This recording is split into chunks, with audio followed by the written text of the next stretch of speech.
Welcome to the Real Estate Reserve Podcast with your hosts, Jason Balin and Ian Horowitz.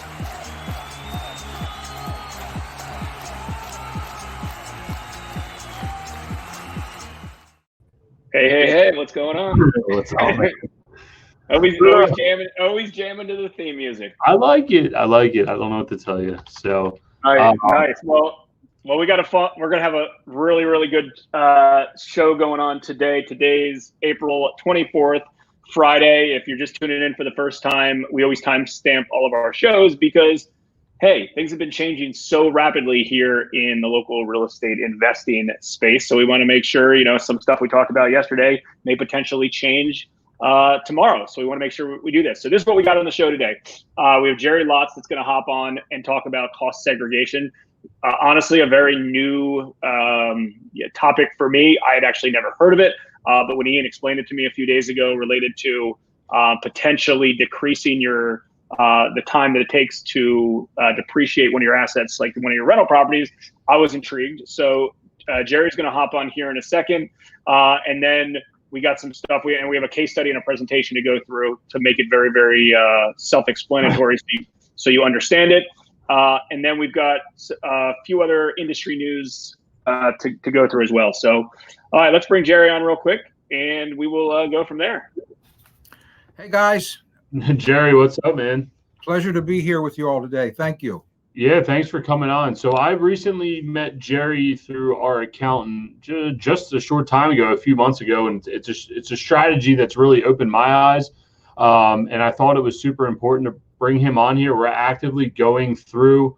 Yes, Brian Dick, thank you. I will turn my camera off. I'm actively going through this process on our portfolio now. A tax strategy I know that's used by some larger investors. And hopefully Jerry will be able to walk us through it because I still have trouble understanding it. I get what I'm doing, but it's always good to hear it again. So he's going to do a case study for us. So Jerry, just a quick background about who you are and where you're from and how you got involved, I guess, in cost segregation. Sure. Yeah. So I'm a Baltimorean through and through. Lived in Baltimore all my life. I come from a medical sales background, traveled extensively, but Baltimore has always been my home. And when the medical career was winding down, and even during that time, I always had a passion for, thought I could do something on my own. And when the medical career was winding down, I was first introduced to networking, met a lot of folks, and actually came across the people that I do a lot of my work for right now. So I work for myself, just like you guys and a lot of our listeners out there.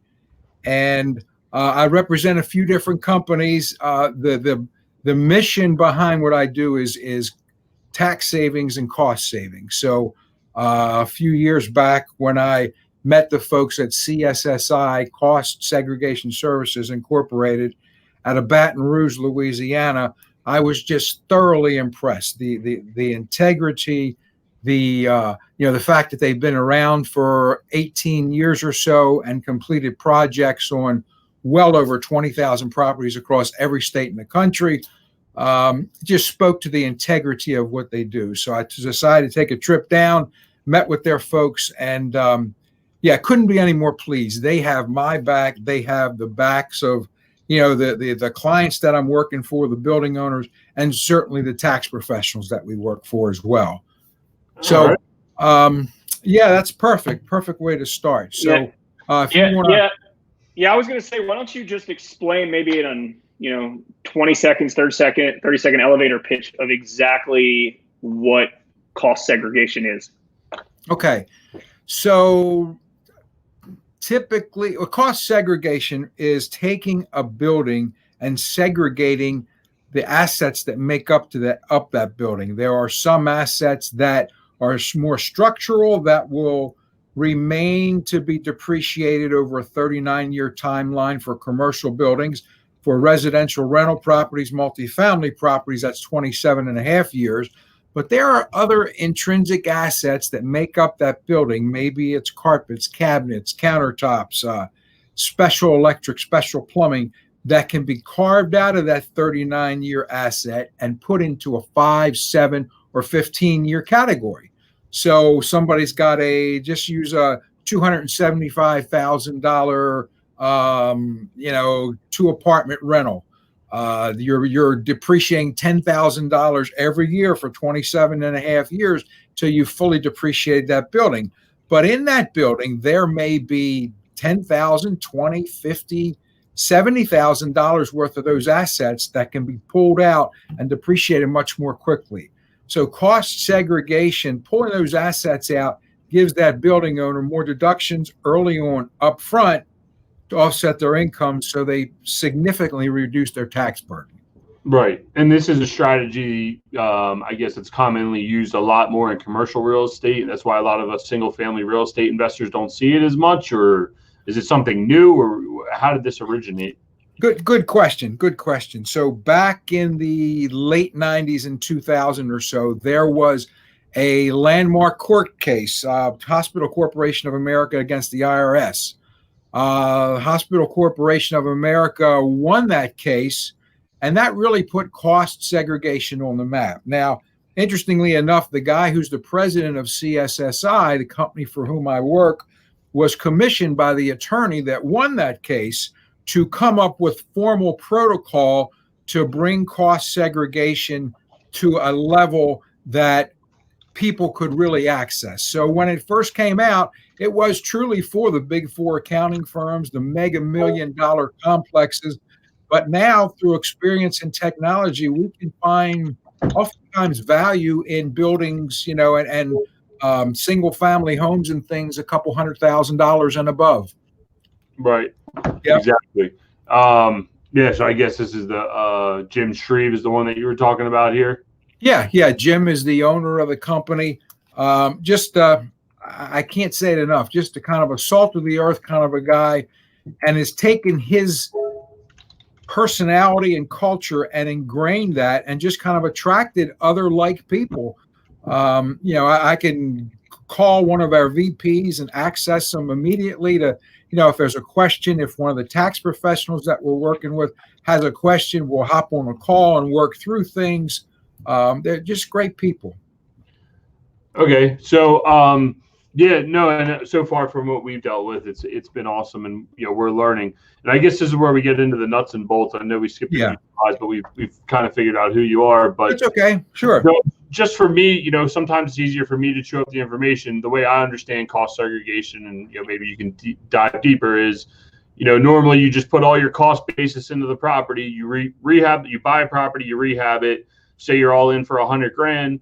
And then you just depreciate it for 27 and a half years, and most people don't even think about it. Right. This allows us actually to pull out some of those things, reduce our cost basis, but take those advantages up front. And I guess, is that kind of the best understanding of it? Yes, it is. Yeah, that's a great understanding. So in this formal slide, there's a formal, explanation of what cost segregation. It's really the process analyzing and identifying those components that are eligible for accelerated depreciation. And all that's done in accordance with IRS guidelines, the end result being cash flow. Typically, for every $1 million worth of a property, we end up finding anywhere from $50,000 to $80,000 in tax savings for every $1 million worth of a property. So okay. If you want to hop the next slide. Yep, that's fine. We can go. Okay. So I like to explain cost segregation using the analogy of a Big Mac. Everybody's familiar with the jingle, all beef patty, special sauce, lettuce, cheese. McDonald's made a ton of money using that jingle, and that's so appropriate for what we do. If you think of a Big Mac and think of it as a building as a whole, and then think of what we talked about, straight line depreciation, where you take that whole building and break it into equal increments over 27 and a half or 39 years. So the Big Mac, or the building as a whole, is really the hamburger. What we do is put values on the all beef patties, special sauce, lettuce, cheese, pickles, onions, and that's how we segregate a building, by breaking that property down into its assets. Yeah, I love that analogy. When I got to peek at your slides beforehand, that's where it really starts to make sense. It's almost like the sales pitch, or what you're taking apart from it. So yeah, it's fun to to actually have a Big Mac box live on a exhibit table somewhere. I do a lot of work with tax professionals and spend a lot of time at their conferences, and I'll have a Big Mac there, and I get a lot of funny comments. Well, is that breakfast, lunch, or dinner? What are you doing with that? Yeah. This next slide really kind of gives you a breakdown of some of those assets that can fall in that 5 and 7 year category, and then into the 15-year category. Even the lines on the parking lot are part of what goes into some of those 15-year assets, and that can be depreciated more quickly. Right. And just so for the people that are listening at home, because this is going to replay for people on podcasts, or if you want to revisit this, your 5 to 7 stuff is your decorative elements, your electrical, some of your electrical stuff, carpets, cabinets, security, communication, and 15-year stuff's landscaping, paving, fencing, more of your big ticket items. And while we're here on this slide, I'm going to ask you a quick question. I don't know if we're going to get into this later, but there's just some items, like I don't notice windows on here. There's just some items or roofs. There's certain ones of those things you can't advance the depreciation. It's still going to be 27 and a half or 39 years, depending what type of building you're in. Is that a true statement? Yeah, that's a reasonable statement. Sure. Yeah. Okay. True statement. Yep. So, and a lot of those, major structural components like that. Now, just because you can't advance necessarily the depreciation on some of those things doesn't mean that there are not other tax strategies that you may be able to use when thinking about replacing those things. Right. And that's getting a little further into the weeds, and I don't want to, for our purposes today, won't go too far there. Well, Jerry, is the logic behind some of these shorter term depreciating assets is because it's the life expectancy or closer to the life expectancy of these particular things? And for instance, if you put flooring in place, chances are you might not have the same flooring for 27 and a half years. You might need to turn it over multiple times. Yeah, there's some of that logic in place.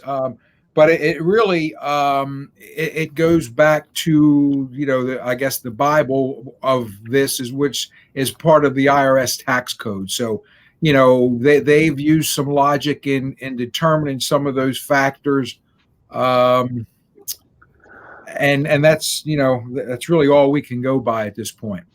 Right. And not to derail you too far off of this presentation, because I want to keep it moving, but is there a difference between the words accelerated depreciation and bonus depreciation? Yes, there is. That's a great question. There are a couple different types of bonus depreciation. If you want to hop to the next slide. Oh, yeah. See, I'm ahead of myself. That's okay. That's okay. And the Tax Cut and Job Act 2017 really kind of says that you can take bonus depreciation, which is at 100% on a lot of those items that you actually put into an accelerated depreciation category. See, but before the Tax Cut and Job Act, we had the opportunity of placing, identifying and evaluating assets that could fall into a 5, 7, or 15-year class life. And that's what we did. If we had $100,000 worth of carpet that was in 5 years, we would write off $20,000 every year for 5 years until we've written that off. Now the IRS with the Tax Cut and Job Act says that anything that's in 5, 7, or 15-year categories can be written off 100%, which is huge. It's unbelievable. I'll digress for just a quick second here. One of my favorite stories is a guy. Now, this is a commercial property guy that owns probably a dozen Dunkin' Donuts and spent $1.2 million in building another property. So here he spends $1.2 million back in 2018. Beautiful parking lot, landscape, state-of-the-art interior, canopies, drive-throughs. Of that $1.2 million, we came in and provided a study to break out assets and found $600,000 that could be written off in that first year. Wow. So he's looking with all those properties that he's got, he's looking at paying taxes that year on $700,000 worth of income. So we just cut his tax exposure to only $100,000 worth of income now that he's paying taxes on it. Yeah, that's where I view the power in this study. Yeah. Is that that's where it really comes in, is your really potential of reducing your AGI. Yeah. Now with the bonus depreciation, so everything that was to summarize that in 5, 7, and 15 years, there's a potential you can just take it the year you do this study if you so choose. That's correct. If that property was placed in service after September 27th, 2017, because that's when the Tax Cut and Job Act was in effect. Okay, that makes and it actually works. It doesn't have to be brand new property, so it doesn't have to be something just bought. If you, just built. If you bought something that was 100 years old and you bought it after September 27th, or into 2018 and beyond, those assets that can be recategorized could be depreciated 100% that first year. Right. Yeah, and that's, so everyone knows, that's all we do is we renovate properties. We don't do any construction, so this is why it didn't apply to us. Right. And I think you got a pretty good study here if you want to walk us through it. Yes. Yeah. This is just another example. And this specifically is on a multifamily type of a property. So the building cost, it was acquired in 2018, January. The building only, not the land, but the building, was at $2.2 million.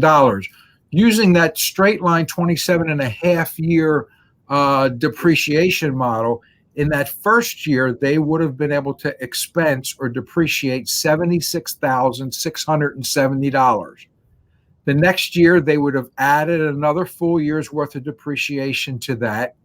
And then by 2023, they would have accumulated $476,000 in depreciation expense. So this is, in this case study, we give estimates of, when we look at a property, we would give an estimate of how much depreciation we can find. So we estimated that they would be able to depreciate not $76,000, but an extra $528,000 would go into that 5, 7, and 15-year category combined and qualify for that 100% bonus depreciation. So the increase in depreciation in that first year, and they get their big bang for their buck because they're getting 100% in that first year. The increase in the amount of depreciation that we find totally is about $509,000 worth of extra depreciation using a segregated model as opposed to a straight line model. And at a 37% tax bracket, that client is saving $188,000 in taxes. So they don't have to stroke a check to the IRS for $188,000 worth of taxes. Now that is on a, for an active real estate investor. So somebody who is, actively in the market that classifies themselves and with their accountant as an active full-time real estate investor, they would be able to take those deductions and apply that to their real estate income. Right. Somebody who may be a doctor, for example, and decide to buy a beach condo and rent it out during the summer, they could still do this, but they could only apply their extra deductions to the income that's generated from that specific property. They could not offset their doctor income by, renting 1 or 2 properties like this. Yeah, that makes complete sense. Yeah.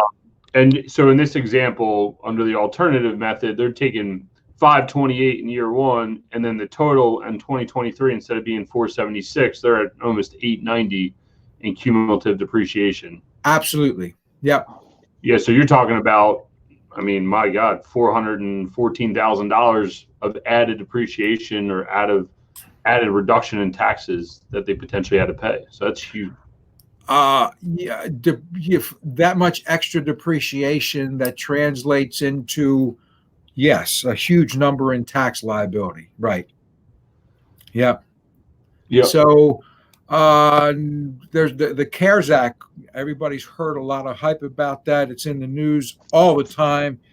There were a few hidden things in that CARES Act that are very, very, that most people don't hear about. that are very, very pertinent for building owners.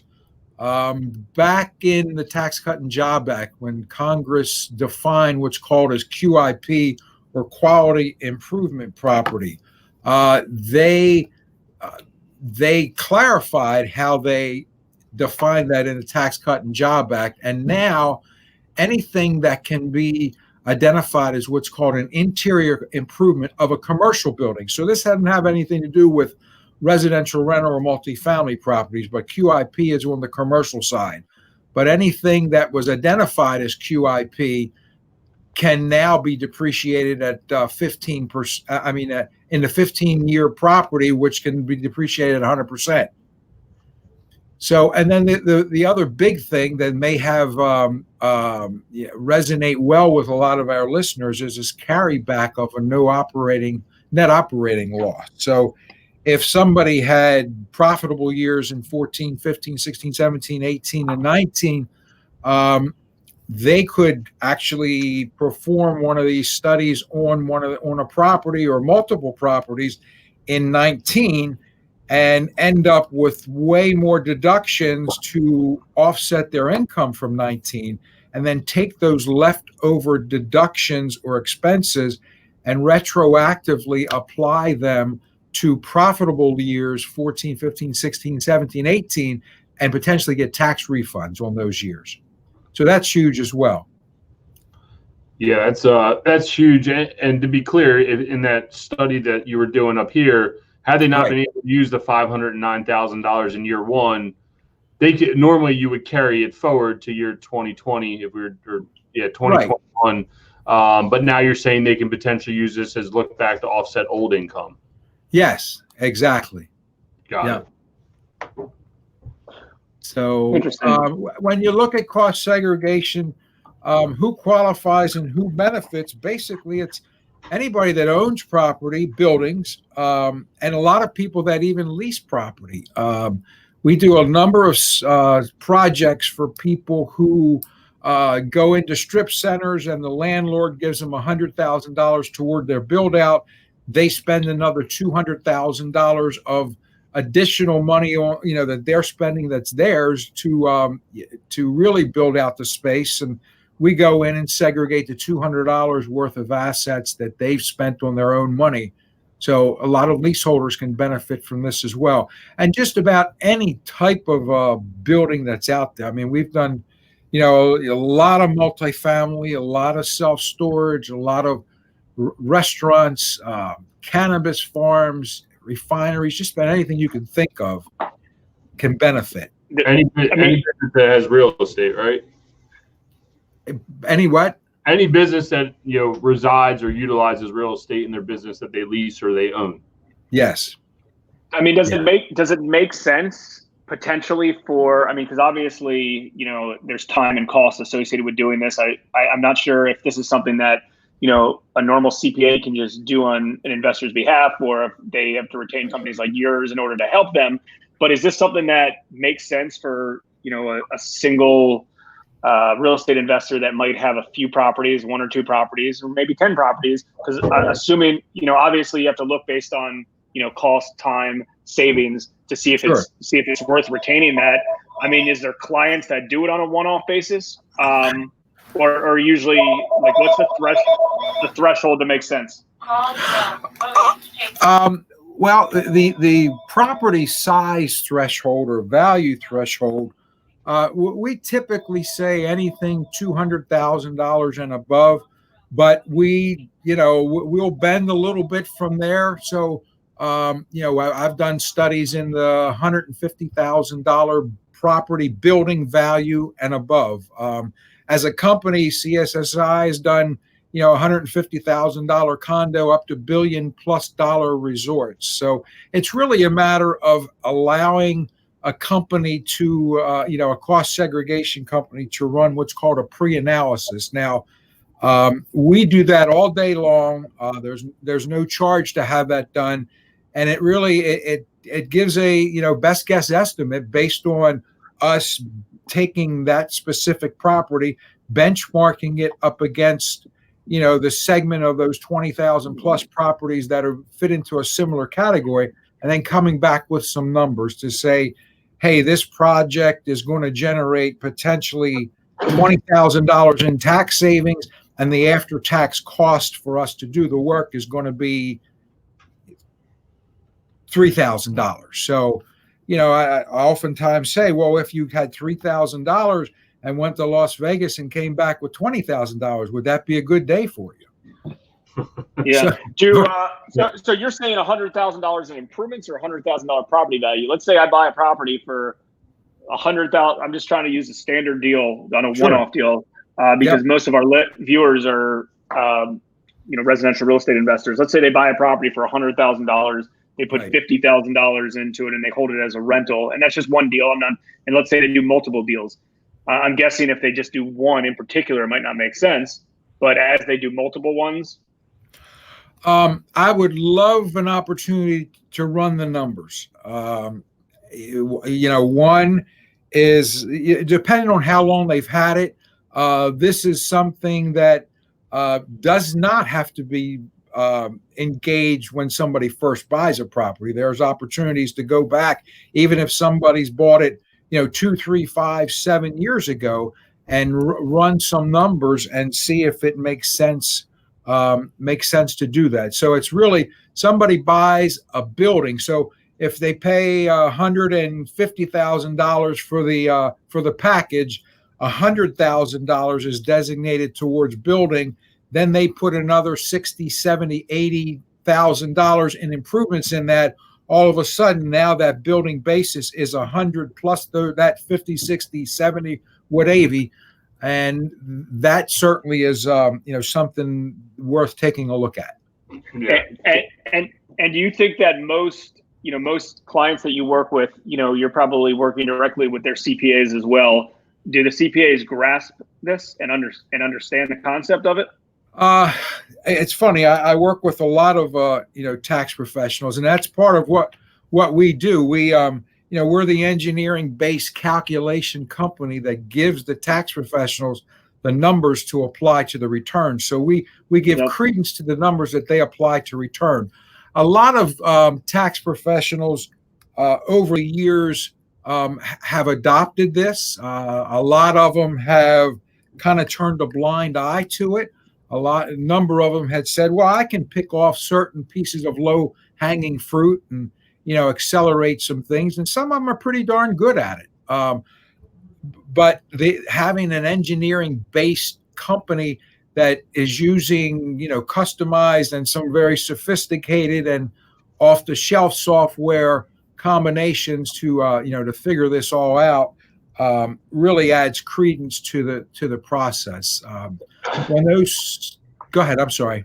I was going to say, not to cut you off, but there's a form, like when you guys do this, there's a form that's then sent. Is that something that, is good for audit purposes? If you start showing these crazy depreciations, like, is there something that someone specifically has to do, or can they just go to their accountant and say, hey, I want to do this, If somebody goes to their accountants and say, hey, I've heard of cost segregation. I've got, a couple properties. What do you think? And hopefully between the accountant and the client, they'll say, well, yeah, these properties, you put $100, you bought it for $100, you put another $80,000 or $100,000 into it. Let's let somebody run an estimate on the benefits.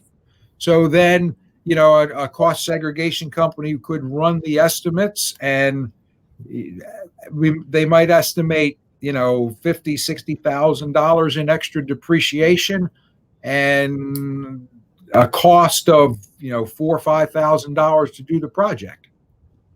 Right. And that's another thing that I noticed in your package is that the fee to actually do this is actually something that can be written down as well against your income. I think is something that was included when we were looking at us. Just so everybody knows, we went back and actually studied properties that we bought in 2018, I think, 17, 18, somewhere in that we're going back and looking at now. And we picked out of our portfolio, we only picked out 4 or 5 properties, a few single families, a small apartment building, and a warehouse that we own. And I'll tell you guys why we did that in a second. But I forget where I was going. This is why I shouldn't talk. I apologize, Jerry. But yeah, so we were doing a look back, And the reason we're okay with pulling out just a few, our cost basis on a lot of our properties are actually well below the 150 threshold. And the ones that do meet it, and that's kind of where my question's going, I guess, is if in the event, like, so if you advance all this depreciation or you take bonus depreciation, is there a possibility in year 10, if you don't acquire anything else, that you have exposure now to taxes? You know what I mean? Like, that's a good question. So you're only taking bonus depreciation typically on, those 5, 7, 15-year assets. And you're still always going to have a large portion of that property that's going to remain in that 27.5-year depreciable category. So but you're getting that money up front on those 5, 7, 15-year assets. So what can you do with that money today to make more money? Right. 100%. That's the key. You're never going to run out of depreciation until that building's fully depreciated, because you're still always going to have the basic construction that's going to remain in that 27.5-year timeline. Yeah, that makes a lot of sense. If anyone else has got any questions for Jerry, feel free to pop them up. I did see someone asking if there will be a replay or recording. This is always up on Facebook, YouTube, on all of our channels. You can also find us at realestatereservepodcast.com. All the podcasts are up there, along with we're on iTunes, Stitchers, Lisbon, you name it. You'll be able to find this somewhere, shape, or form. But no, it's a real interesting concept. And when it was presented to me, you're like, no, there's no way this is possible. You're just going to screw yourself down the line. But, when you really look at it, and especially now that you can do look back on past taxes, I mean, you could literally wind up getting a refund check if you have enough depreciation to carry backwards, right? With the carryback. Yeah. Correct. Yeah. Yeah. And I mean, the thing to me is it makes sense. I mean, there's a lot of logic behind this in general, right? The whole thing related to 27.5 years, like I do understand, even though it's obviously not in any of our favor, but I do understand their concept behind it. But, in order to depreciate some portion of these assets over a quicker period of time, I do believe there's logic behind that, which is good. But and that being said, I think the play really would be is to, look internally inside your own portfolio and, see if you've done major improvements, or if if it makes sense to potentially do it, and then maybe reach out to Jerry and have him run whatever you call that, Jerry, your pre-analysis. Yeah. Pre-analysis to see if it makes sense, because, if it doesn't make sense, no harm, no foul. And that's actually an interesting question I got for you is, say you own a property with expansion that's available on it, and you own it and you go to do that expansion. Is it something that you could pick up, say, 5 years from now and say, 10 years from now and say, hey, I did this expansion. Can you cost adjust this expansion for this new added building that we put on our property? Sure. Yeah. Yeah. And there may be some advantages of, just wrapping it all, the old building with the new addition. Sure. Wrapping it all together.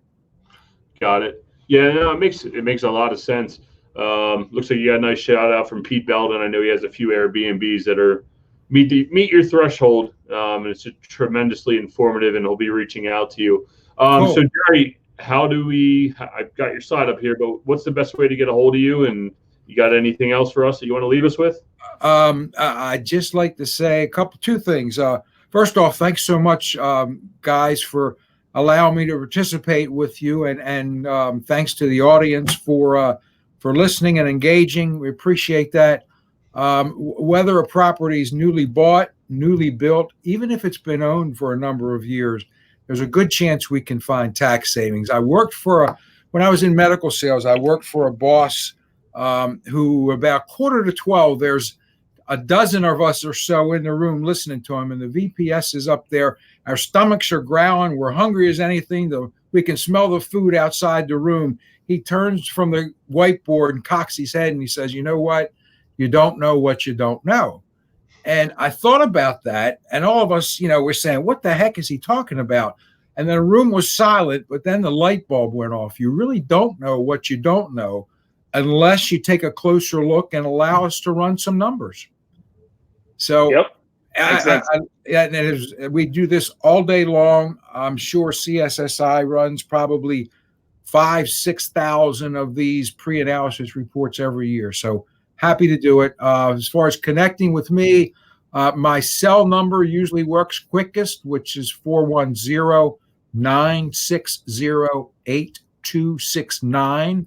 And my email address, jlotz, LOTZ, at COSTSEGES.com. I'm in Baltimore, but I'm not geographically bound. I can work with building owners and tax professionals in any state. So good. Thank you so much. Yes, thanks, Jerry. Glad you could come on. I hope everybody found value in this, and look forward to getting our portfolio done with you. Perfect. Thanks. Have a great weekend. Jerry. Appreciate it. See you, Jerry. Yeah. Still gonna figure out the backwards. Yeah, that is true. No, all good stuff. I mean, I like presentations like that. I believe that there's a lot of value to most of the audience because they're all real estate investors, and right now seems to be rental properties seem to be a very good strategy. Not that flipping houses or other strategies aren't still very strong in this market, but I think a lot of people are gearing up towards doing more longer term assets. Who knows if that's going to happen or not, but I think that seems to be the trend, that a lot of people want to jump into more rental properties or continue to expand their rental portfolios. And this is a good way to do it. And, I think it makes sense. I believe there's actually a lot of logic behind this cost segregation. And I don't believe that I've heard this concept before in the past, but I think it makes sense. I mean, certainly for someone like you, Ian, it makes sense because that's the core part of your business and you guys have so many of them. And, the thing is when you do one of these pre-evaluations, what makes sense is, keep in mind, you don't need to utilize, go all in on that strategy, right? You determine what makes the most sense. Some people, I believe when we were talking, Ian, you only have like 2 or 3 buildings that you're going to utilize, some of this for, because you'll be able to depreciate, a big chunk of that to offset gains over the next few years. Yeah, exactly. We're doing, I think we're doing 4 or 5 after it was all said and done. Because my big fear, and I'll be straight up honest with everybody, my fear was that we go and bonus depreciate everything, and then 5-10 years from now we got this major tax exposure, but at least we know what the taxes are today. But after talking with Jerry and our tax accountant, I mean, honestly, this is something you need to work with your accountant and a company like his, or if you're going to do it on your own, work with your accountant and say, this is what I'm doing. And like you said, put it in your toolbox, man. You don't need to use it on every single deal. Just have it as a toolbox. And the other nice thing is, I know we got a lot of business owners on here. I mean, just what he was talking about, if you own if you sell flooring and you have a showroom and you're building out your showroom and you're leasing the property, you can do a cost seg study and get available depreciation and other tax advantages by doing the study. So I thought it was interesting that you're able to utilize it in a few different fields besides just real estate, which we usually only talk about. But I know we do have a lot of business owners on here. Think about your buddy that runs all those patient first type places. It'd be probably a great thing for him to utilize. Yeah, no, you're right. No, it makes sense. It's good to know. What else do we got in the news right now before we hop off and potentially introduce what's going on next week? Did we talk about it yesterday that they passed the second PPP Act? I don't think we did, but yes, I saw that. Yeah, I'm sure we're late to the game on that. So yeah, it was exciting during the first one, and then it was like, okay, cool, they passed another one, great. But I mean, that's helped so many people, because so many, a lot of it, there's been so much advice out there related to do it through your local bank. Not that there hasn't been a humongous portion of funds getting distributed through Bank of America's and the Wells Fargo's of the world, but it's just that through your local bank, you can get more personalized service. And it looks like a lot of these banks now are taking outside customers and not just banking customers to do it. So that's helpful. One other thing I was going to bring up that I was bombarded via email with today, which I'm happy about, is a lot of new updates with SSTAT, State Department of Assessment and Taxation. If you're in Maryland, there's a lot of more online tools that they're offering now, especially related to, creating new entities online, reinstating your entities online, things like that. I know you used to be able to create an entity online. I don't know about the reinstatement part. I'm looking at it now. That was one thing that I think they put out there because, you go to settle on a property or you go to settle on a loan, and then you realize, your personal property tax wasn't paid and past due. And again, all it is, typically paying the filing fee of $300 a year. But you used to have to go down there and deal with that on Preston Street. And that was just a pain in the neck for so many people. And I actually am not sure if that's new or not. It just looks like, based on this email, that you can reinstate everything now completely online. So I'm glad Maryland's business services are, more online. And I think that is somewhat the interesting part of where this whole epidemic has gone, with tools and resources more online instead of in person. And, obviously no one hopes that in-person stuff in general disappears, because I don't think it will. And I don't think that's good for anybody, but it is good to have resources. And, they're putting resources in place right now in order to make a lot more things online, in the school systems, business resources, real estate resources, things like that. So I was kind of happy to see some of that. Yeah, I'm looking at the email too. Some of these things, I think you can already do them online, but they're presenting them as 14 new online services, to take advantage of it. And hopefully it is here to stay. I think we've talked about it a lot, that a lot of things have been antiquated, and this is forcing the hand to bring everybody up in today's current climate of technology. So I think it's good for everybody involved. It sucks that this is the way it had to come about, but at least it's coming about. I heard an interesting stat yesterday. I was listening to a fund manager who owns, I think, upwards of $100 million or $150 million worth of commercial or multifamily assets. He said in their facilities, now granted they're not here, but they've seen a major uptick in new move-ins via virtual online move-ins. I'm interested. I've put an email out to the guy, see if he's willing to jump on and talk about it. But he said they had 22 move-ins across their portfolio, or maybe it was across one property, he said, which is huge for them. They average 10. So people are still moving and shaking from what we can tell. And things are slowly reopening. So sure. Cool. So I think next week we have a real estate agent. Some more. I like bringing real estate agents in. The reason why is, obviously, I like to see what real estate investors are doing in general, but real estate agents talk to a lot of people. They always have a book of business with buyers and sellers, potentially tenants and things like that. Most of the agents in general are a little bit more reliant on accessing properties, with showings with buyers and things like that. So I like to see how they're adapting to this. Not that real estate investors are not, but typically it just seems like, agents are a little bit more on front line. So we have some agents coming in, and we've got some other real estate investing guests as well. And then we don't have our case study lined up for next Friday, but we've been doing case studies similar to this, related to deals in the past that we were involved in. I know this one we haven't done before, but the previous weeks we've been doing real case studies of deals that either we lent on or Ian's purchased or other members of our group or viewers have been watching. Because case studies and storytelling, those are the best deals to learn from. That's just the easiest way to learn, is when people tell a story about a real life experience they had and how the numbers shook out. So we'll continue to make sure we do that on Fridays. Well, I see Pete Belden's watching. I know he's been swamped because he's in the medical field. But please, Pete, tell him you're taking off next Friday. I would love to show everybody your case study on your Airbnbs, how great they were doing, and how you quickly changed gears to fill your Airbnb so you weren't caught holding the bag. He did something very interesting, and I would love for him to jump on here. So I'm waiting for Pete to do that. I know he's just swamped dealing with supply issues. And I see Brian Dick. If you're still on here, I'm calling you out to jump on here and hop on here and tell us how your business is going. I know you flip a lot of high-end properties in the Baltimore area. I'd love to hear how your business has changed. So, was your camera off? I didn't even realize. Oh, he was saying turn it off because he can't stand to look at me. So he was messing. Got it. It took me 45 minutes to realize that. Someone was making fun of me. You didn't pick that up right away. I don't know. I didn't put it together. My head was in another place. What your target? So I wasn't thinking about that. So what's the big plans, man? You got any big plans for the weekend? It's supposed to be nice out. Is it? Let's see.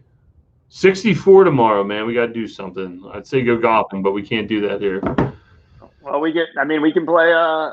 We can play our online golf game that we got. I do have it over here. I play here and there. All right. Well, I think we should do a Saturday recap on Instagram tomorrow. I think it's always good. And we'll do. Yep. Follow us at Hard Money Bankers on Instagram, or what's your Instagram? Equity _ warehouse. Yeah, I think so. Yep. Got it. All right, everybody. Check you later. Thanks for tuning in to the Real Estate Reserve Podcast. Do us a favor and like, comment, and share our broadcast. It helps the algorithm and helps us spread the word too. Till next time, thank you for tuning in.